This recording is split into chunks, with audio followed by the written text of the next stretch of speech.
ओम अज्ञानतिमिरन्धस्य ज्ञानाञ्जनशलाकया चक्षुरुन्मीलितं येन तस्मै श्रीगुरुवे नमः। नमो ओम विष्णुपदाय कृष्णप्रेष्ठाय भूतले श्रीमते भक्तिवेदान्तस्वामिनिति नामिने। नमस्ते सरस्वती देवे गौरवाणी प्रचारिणे निर्विशेष शून्यवादी पाश्चात्य देशतारिणे। जय श्री कृष्ण चैतन्य प्रभु नित्यानंद श्री अद्वैत गदाधर श्रीवासदि गौर भक्तवृंद। हरे कृष्णा कृष्ण कृष्णा हरे हरे, हरे राम राम राम हरे हरे। हरे कृष्ण। अब आगे दक्ष जो है नारद जी से कहते हैं कि आप पाप पुरुष हैं और आप जो हैं शर्म विहीन हैं। आपके अंदर में शर्म नाम की चीज नहीं है। आप दया विहीन हैं। आपके जीवन में कोई दया नहीं है। और वो कहते हैं कि आप जो हैं भगवान के पार्षद कहते हैं अपने आप को, कि आप हमेशा भगवान के साथ में रहते हैं।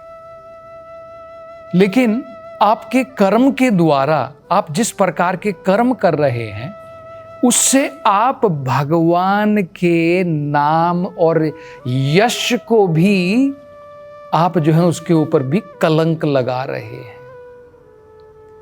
तो फिर भला इस प्रकार की बुद्धि होने के बाद आप किस तरह से भगवान के अनुयायियों के साथ, भगवान के साथ आप जा सकते हैं? तो इस प्रकार से दक्ष जो है नारद जी के ऊपर आरोप लगा रहे हैं। तो देखिए, सबसे पहले तो हमको यहां पर समझना है कि नारद जी जो हैं भगवान के महान सेवक हैं, भगवान के पार्षद हैं, भगवान की सेवा में हमेशा लगे रहते हैं, भगवान का गुणगान करते रहते हैं। लेकिन दक्ष जैसे व्यक्ति जो है वो ऐसे महान सेवक की इतनी महान सेवा कि सबको वो भगवत सेवा में लगाना चाहते हैं, संसार की सेवा में नहीं लगाना चाहते हैं। ये जो है दक्ष जैसे मेंटालिटी वाले लोग नहीं समझ सकते हैं। तो ये यहां पर समझना बहुत जरूरी है कि नारद जी जो हैं वो भगवान के महान इतने भक्त हैं कि जिस प्रकार से भगवान अत्यंत दयालु हैं, इसी प्रकार से भगवान के भक्त भी दयालु होते हैं। यहां पर दक्ष जो है नारद जी से कह रहे हैं कि आप दयाहीन हैं, तो ये तो उसका उल्टा है। भगवान के भक्त तो बहुत कृपालु होते हैं। कहते हैं कि व्यक्ति जो भगवान की भक्ति में लगा है वो करुणा का सागर है। देखिए, सागर में कितना पानी होता है आप गिन भी नहीं सकते हैं। तो वैष्णवों को क्या बोलते हैं? करुणा सिंधु, करुणा का सागर कहते हैं। ये उदाहरण दिया जाता है कि देखिए, सागर में पानी जो होता है वो धरती के ऊपर कैसे आता है? सागर में तो बहुत सारा पानी है, लेकिन सागर का पानी हमारे काम का नहीं होता है। आप डायरेक्टली समुद्र का पानी यूज नहीं कर सकते हैं, क्योंकि उसके अंदर में बहुत नमक होता है, खारा पानी होता है। वो स्वीट पानी नहीं है। ना आपके खेतों में उसका कुछ काम आएगा, ना आपके पीने के लिए काम आएगा। लेकिन देखिए, यही समुद्र का पानी धरती पर कैसे आता है प्रयोग में? बादलों के द्वारा आता है। सूरज की रोशनी से यही समुद्र का पानी इवेपोरेट होता है, वाष्पीकरण होता है, बादलों में जमा हो जाता है शुद्ध पानी, डिस्टिल्ड वाटर। वही समुद्र का पानी जिसमें नमक था, खारा था, वही जाकर के बादलों में जब बदल जाता है शुद्ध पानी हो जाता है। और यही बादल धरती के ऊपर वर्षा करते हैं, नदियां बनती हैं, इन नदियों का पानी हम प्रयोग करते हैं, बाद में यही नदी बह करके समुद्र में दोबारा जाती है, दोबारा वाष्पीकरण होता है। ये साइकिल देखिए चलती रहती है। तो ये उदाहरण क्यों दिया गया है कि देखिए समुद्र का पानी आप डायरेक्टली नहीं प्रयोग कर पाते हैं। बादल की व्यवस्था के कारण, बादलों की कृपा के कारण बारिश के समय में सब लोग प्रार्थना करते हैं कि भगवान इस साल अच्छी बारिश हो, हमारे किसान भाई अच्छे प्रकार से अपनी फसलों को उगा सकें। क्योंकि अगर बारिश अच्छी नहीं होती है, हमारी सारी अर्थव्यवस्था तहस नहस हो जाती है, पूरी इकोनॉमी जो है फ्लॉप हो जाती है। 1 साल 2 साल अगर ठीक से बारिश नहीं होगी तो हमें पता है क्या हाल हो जाता है, सब चीजों की महंगाई बढ़ जाती है। तो बादलों की कृपा से समुद्र का पानी हमें प्राप्त होता है। इसी प्रकार से भगवान करुणा के सागर हैं, लेकिन भगवान की कृपा हमें डायरेक्ट नहीं मिलती है। जैसे समुद्र का पानी आपको डायरेक्ट नहीं मिल पाता है, समुद्र का पानी आप डायरेक्टली प्रयोग नहीं कर सकते हैं। वही जब बादलों में जाता है और बादलों से वापस आता है तब हम उसका प्रयोग करते हैं। ठीक इसी प्रकार जो साधु संत होते हैं, महात्मा होते हैं, भगवान के महान भक्त होते हैं, ये बादल के बराबर हैं। ये भगवान की ही कृपा को, भगवान की कृपा को हमारे लिए बांटते हैं। तो ये जो दक्ष कह रहे हैं कि आप दयाहीन हैं, देखिए दक्ष को जो है ज्ञान नहीं है कि भगवान के भक्त जो है दया के सागर हैं। वो भगवान की दया को सभी जीवों में बांटते हैं। तो ये बड़ा महत्वपूर्ण बात है। दूसरा, उनको वो कह रहे हैं कि आप पाप पुरुष हैं। वो ऐसा क्यों कह रहे हैं दक्ष? देखिए, क्योंकि दक्ष का ये विचार है कि मेरे पुत्रों ने जो कार्य करने थे वो सब कार्य नहीं किए, तो क्या हो गया? अगर वो लोग ये कार्य नहीं करेंगे उनको पाप कर्म भोगने पड़ेंगे। अगर आप अपने कर्तव्य का पालन नहीं करते हैं तो आपको जो है अनेकों प्रकार के कष्ट भोगने पड़ेंगे। तो वो ऐसे ही सोच रहे हैं कि नारद जी ने मेरे पुत्रों को त्याग का रास्ता दिखा करके सारे कर्तव्यों से जो उनको कार्य करने थे उन सब से जो है हटा दिया, इसलिए उनको पाप कर्म में लगा दिया। तो इसका मतलब क्या? वो सोच रहे हैं कि नारद जी जो है पाप पुरुष है। तो जो शब्दों का वो प्रयोग करते हैं, देखिए वो क्या कहते हैं, अर्भकाः। अर्भका का मतलब होता है मेरे जो पुत्र थे बड़े भोले भाले थे। तो ये जो 2 प्रकार की लोगों की मानसिकता होती है। एक कर्मी लोगों की क्या मानसिकता है, उनके अनुसार क्या है कि 2 प्रकार के कार्य हमें करने चाहिए।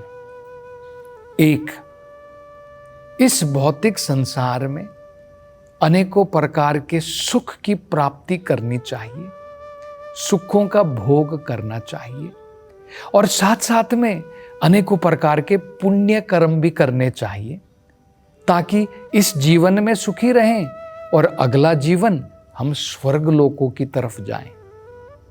ये इनका विचार होता है।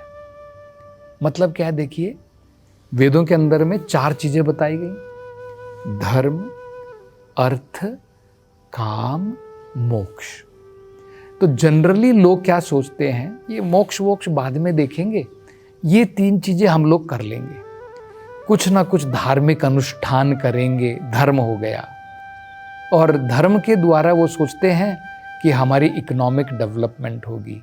अगर हम भगवान के मंदिरों में जाकर के भगवान से कुछ प्रार्थना करेंगे तो भगवान हमारी इकोनॉमिक डेवलपमेंट भी करेंगे, हमारा बैंक बैलेंस रहेगा, हमारा अच्छा प्रॉफिट आएगा। तो इस प्रकार से धर्म का प्रयोग लोग अर्थ के लिए करते हैं। और अर्थ आने के बाद में क्या होता है, जब पैसा होता है तो हम लोग क्या करते हैं, अपनी इच्छा की उसको पूरी करने के लिए अर्थ का प्रयोग करते हैं।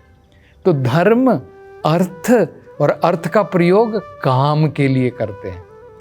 लोग सोचते हैं कि बस यही जीवन है, मोक्ष के बारे में तो लोगों को ज्ञान ही नहीं है।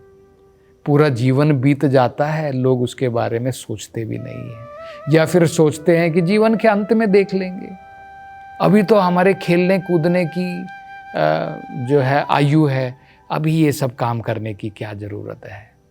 तो लोगों का इस प्रकार का विचार है। भक्तों का विचार इस प्रकार का नहीं। उनको पता है ये जीवन भी टेम्परेरी, स्वर्ग लोक में गया तो वो भी टेम्परेरी। अब टेम्परेरी चीज़ों के लिए प्रयास करने का क्या फ़ायदा है। आप सोचिए, मान लीजिए आप बहुत प्रयास करते हैं, जैसे आपने देखा होगा ना, छोटा बच्चा कई बार समुद्र के तट पर जाता है, समुद्र के तट पर जाकर के मट्टी से घर बनाता है। ये बच्चों का खेल है, आपने देखा होगा। समुद्र के बीच, जिसको कहते हैं, बीच पर जाते हैं, छोटे छोटे बच्चे खेलते हैं, मट्टी का घर बनाते हैं। लेकिन आपको पता है तट के ऊपर घर कितनी देर तक टिकेगा। एक पानी की लहर आई, वो घर बह करके चला जाता है। तो ये तो बच्चों का खेल होता है, बच्चे लोग जो है उसमें खेल में मग्न रहते हैं। ये हम भी इस प्रकार से भौतिक संसार में इस प्रकार से अज्ञान बन चुके हैं। हम लोग भी ये सोच रहे हैं इसी प्रकार से कि भाई इतनी मेहनत करूँगा, मैं ये करूँगा, अपना पैसा कमाऊँगा, घर बनाऊँगा, लोन ले करके गाड़ी लूँगा, अनेकों प्रकार का प्रयास करने में लगे। कोई नहीं सोच रहा है कि इस जीवन के बाद में कहाँ जाना है। ये टेम्परेरी चीज़ों के लिए मैं इतना प्रयास कर रहा हूँ, काल की लहर आएगी, सब चला जाएगा। आपका बैंक बैलेंस सब इधर ही रह जाएगा, आप चले जाएंगे, हमको संसार को छोड़ करके चला जाना पड़ेगा। ये काल की लहर होती है। कहते हैं ना, एक कहावत है, time and tide wait for none. समय और लहर ये किसी की भी प्रतीक्षा नहीं करते हैं।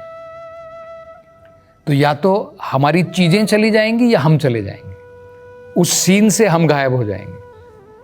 तो ये भक्तों का इसमें ज़्यादा इंटरेस्ट नहीं है। भक्त समझते हैं कि भाई उतना प्रयास करेंगे जितना शरीर और आत्मा को साथ रख सकेंगे। भाई मैं इतना गधे की तरह प्रयास करके बैंक में आज मेरे अगर लाख रुपये हैं, उसको करोड़ रुपये बना करके क्या फ़ायदा है।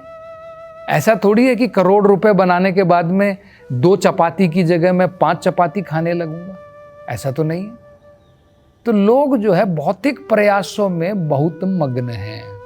वो सोचते हैं कि यही जीवन है। और अगर उनकी संतानों को कोई कृष्णा भावनामृत बनाता है तो उनको फिर गुस्सा आता है, दक्ष की भांति। अगर उनका बेटा नालायक बन गया तो इतना गुस्सा नहीं आएगा, लेकिन भगवान की भक्ति में चला गया, अरे तुमने जो है उसको त्याग की शिक्षा सिखा दी।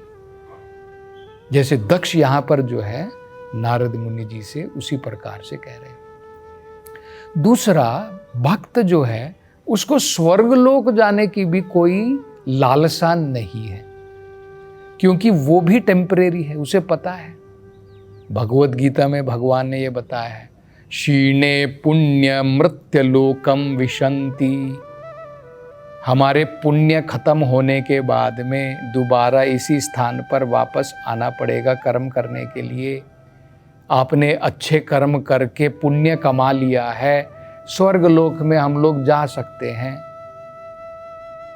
एक महान संत जो है इस बारे में देखिए क्या कहते हैं। वो कहते हैं केवल्यम नरकायते, जो लोग भगवान में लीन हो जाना चाहते हैं वो नरक के बराबर है। त्रिदश पूरा आकाश पुष्पायते, और जो लोग सोचते हैं कि हमें स्वर्ग लोकों की यात्रा करनी है वो आकाश में पुष्प की भांति है। आकाश में पुष्प थोड़ी उगता है, फूल आकाश में नहीं उगता है, फूल धरती के ऊपर उगता है। तो आकाश में पुष्प का मतलब है एक प्रकार से टेम्परेरी। तो अगर आप स्वर्ग लोकों की यात्रा भी करते हैं वो भी टेम्परेरी ही तो है। तो ये बातें जो है दक्ष की समझ में नहीं आ रही हैं कि जो नारद जी ने जो सेवा की है वो तो सबसे बड़ी सेवा है।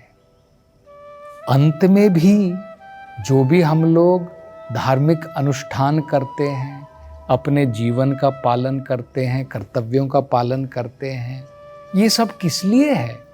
संसार में बैठ करके भोगने के लिए नहीं है। ये सब किस लिए है? धीरे धीरे धीरे करके इस संसार से मुक्ति प्राप्ति के लिए है, इस संसार में बंधे रहने के लिए नहीं है। तो अगर नारद जी ने ये उनको शुरू में ही समझा दिया और उन्होंने त्याग का मार्ग अपना लिया तो ये गलत नहीं है, ये तो एक बड़ा महान कार्य है। तो ये हमको समझना है। और आगे अब दक्ष जो है नारद जी से क्या कहते हैं इसकी चर्चा अगली कथा में करेंगे। हरे कृष्ण।